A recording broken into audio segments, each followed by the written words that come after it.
This is TWiT.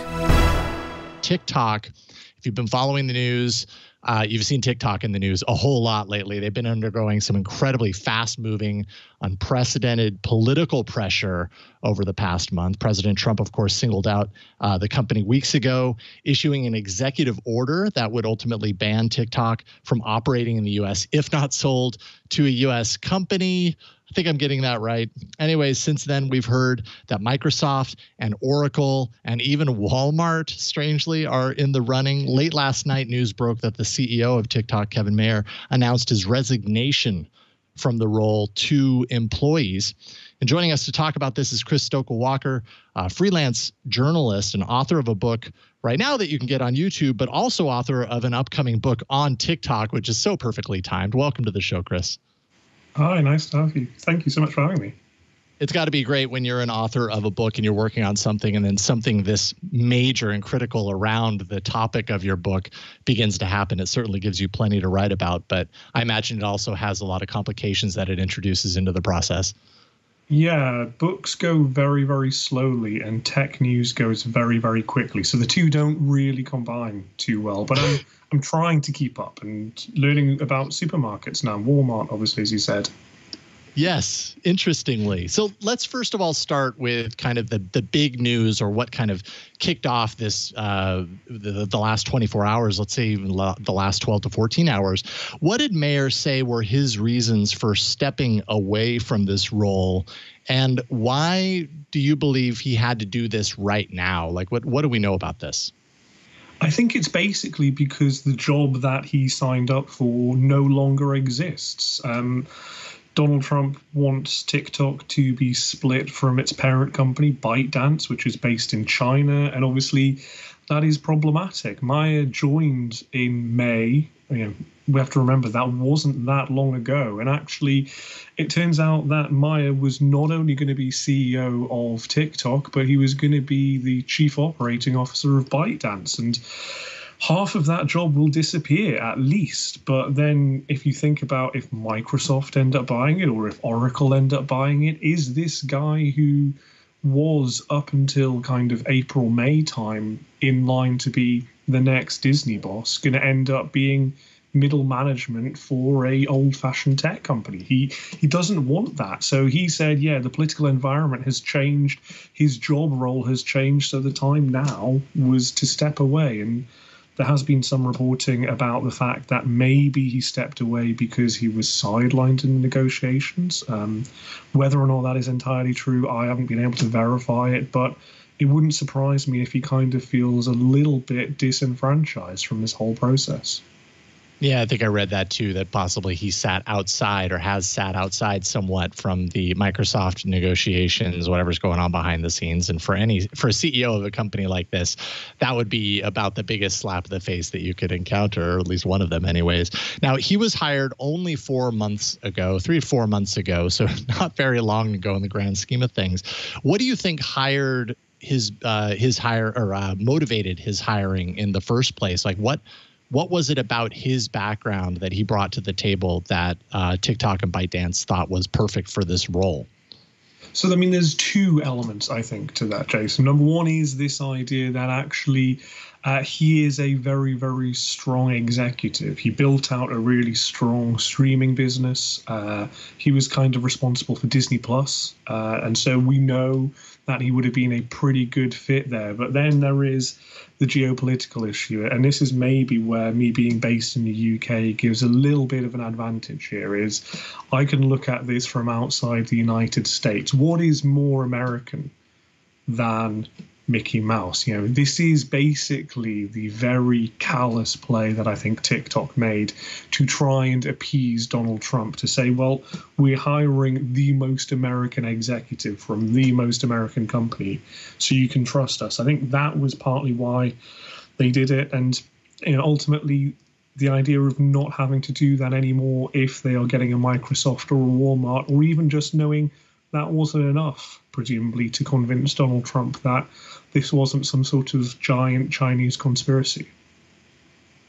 Okay, interesting. Now, CNBC reports They have sources that say a deal with Microsoft is imminent. Now we're hearing, like we mentioned earlier, that Walmart might actually be part of this. And this is not Walmart interested on its own in buying TikTok, which, on its face sounds kind of strange and interesting. I never would have picked Walmart as a possible suitor, but Walmart in collaboration potentially with Microsoft would be behind that. What do you think would be the logic behind a pairing like that?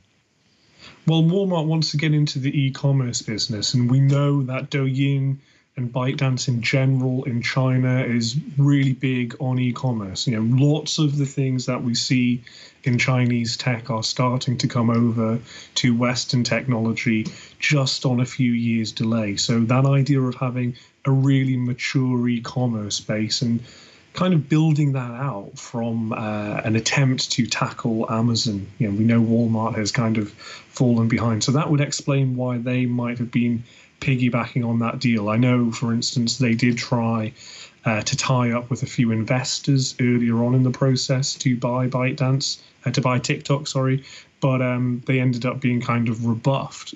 That said, we're seeing a lot of coverage about how this deal is going to happen in the next 48 hours. And at the risk of kind of staking my reputation, I just don't get why, if you spend presumably many thousands of dollars on very fancy lawyers to file a lawsuit against the United States on a Monday, you would end up selling your company on a Friday. I don't think we're going to see people rushed into this. Negotiations will continue because Donald Trump needs to be appeased, but I don't see a deal happening soon.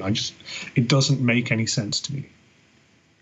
Now, with that said, you're mentioning appeasing Donald Trump, and you also shared that you're looking at this from the perspective of being a citizen of the UK. So with this being election season here, what do you think the outlook of the Trump administration is, as far as whether this deal goes through or not? How do you think this could possibly affect the legacy as well as his potential ability to be voted in again as the president of the United States? Well, and it's really interesting because we know that Donald Trump throughout his history has been a fighter. He is someone who likes to be on the offensive. And when he was a businessman, he liked to try and make enemies of lots of people. I think that's what we're seeing here. You are 2 and a bit months out from an election. And so I think really TikTok is the opponent because Joe Biden hasn't been campaigning in person. So it seems to me like Donald Trump wants to say, I brought China to heel to appeal to his base. Now, it's not just Microsoft. It's not just Walmart. It's also Oracle. Like right as I was about to kind of, sit in my seat and get ready for this, I saw the other news that seemed to be breaking, where sources say that Oracle's proposed a $20 billion deal. So taking a look at all of these potentials in all different directions, which one do you think makes the most sense for TikTok's core business? Which one of these is not going to turn off their legacy users? Because like when I think of Walmart kind of getting involved and, starting to kind of flex their e-commerce muscle inside of an app like TikTok, I think of user revolt to a certain degree. Maybe they could pull it off, but which one of these do you think makes the most sense? I think the Microsoft-Walmart deal works best, Jason. And actually, there's a really interesting footnote to this, which is TikTok loves Walmart, or at least one section of it. There is a whole story that is out there by another reporter about how TikTok users end up trying to make these very fancy designer bags and designer jewelry using stuff from Walmart. They like the thriftiness. But yeah, in terms of appealing to the audience, in terms of maybe offending them the least, and in terms of the best fit, I think it's Microsoft, because no one knows who Oracle is. It's just going to be confusing for TikTok users. No one knows who Oracle is. Yeah, I totally get that. That's not something the normal people are going to talk about here in the U.S. Trust me. The whole Walmart angle does surprise me a little bit, and I appreciate you sharing that insight as far as the relationship that seems to be budding between TikTok and Walmart. But I want to, with that said, what do you think the value is here? I mean, they're mentioning $20 billion from Oracle. Is that overvalued, undervalued, or what are your thoughts on that? I mean, pick a number. And to be honest, what is anything valued nowadays? We know from the lawsuit that TikTok filed that there are around 690 million monthly active users. We know 90 million of those are in the United States. So we know that there is the opportunity to monetize a lot of users. We know that an advert to take over the entirety of the homepage on TikTok when you open up the app goes for about $250,000. 20 million to 30 million seems 20 million to 30 billion seems quite low to me, but then also this is a forced fire sale, so that kind of puts a dampener on the amount. But we've seen in the past 6 or 9 months numbers like 100 billion being thrown at TikTok. This is a big company, and it's actually more than TikTok. ByteDance has a whole suite of apps that could theoretically come after it. So I think that's quite low, but ultimately, if you've got a gun to your head and you're being told you have to sell now, then you have to take the price that's given. You mentioned forced fire sale. Oh, I'm sorry, Ann, go. I guess I shouldn't be surprised considering that we are now at the realm of buying smartphones that aren't flagship devices that are $1,000. So why not just continue to throw more money at everything evolving the world of tech, Exactly. It kind of goes along with everything. Now, you mentioned the fire sale, the kind of forced fire sale, which feels in and of itself, as this story has progressed, feels pretty unprecedented in the kind of sequence of events that's happened to lead up to now. What is your personal take on this? Obviously, President Trump is here, not there. So let's say you're not directly affected by these actions, but from your perspective, like what does this mean to you that a government like the U.S. government is basically forcing this sale of a Chinese company like this? Well, it's super concerning because it's a race to the bottom. We know that there are big issues with China, and we know that there are big issues with Chinese technology.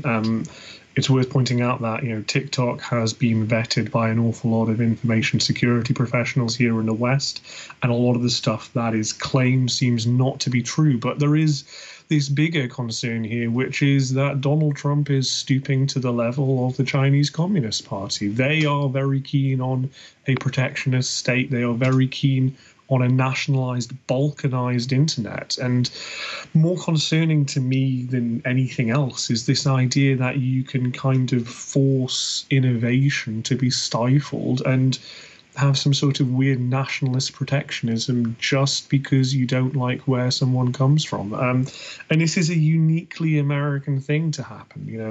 From the benefit of being outside of those 50 states, I know that I have to deal with US-based companies in Europe. I have to use Facebook. I have to use Twitter. I have to use Google. All those things are standard. We are used to using US products. For the first time, Americans are getting a taste of their own medicine and realizing actually things exist outside of their country, and sometimes they're better. Yeah, very well put. Very well put. Now, I mentioned at the very top of this interview, you're working on a book. Any details you want to share there, like kind of time frame? I know it's relatively early, but it looked on your Twitter feed that you're nearing the close of your first draft. Although I don't know, in considering everything that's going on right now, how you actually pick the end of a book like this, because it's progressing so much right now. But what can you share there? There will be probably 12 drafts between now and publication. First half of 2021 is when it is scheduled to be released, although I'm going to be shouting pretty loudly at my editor that we may need to get it out earlier because this thing doesn't stop, and ultimately you can't keep track of it.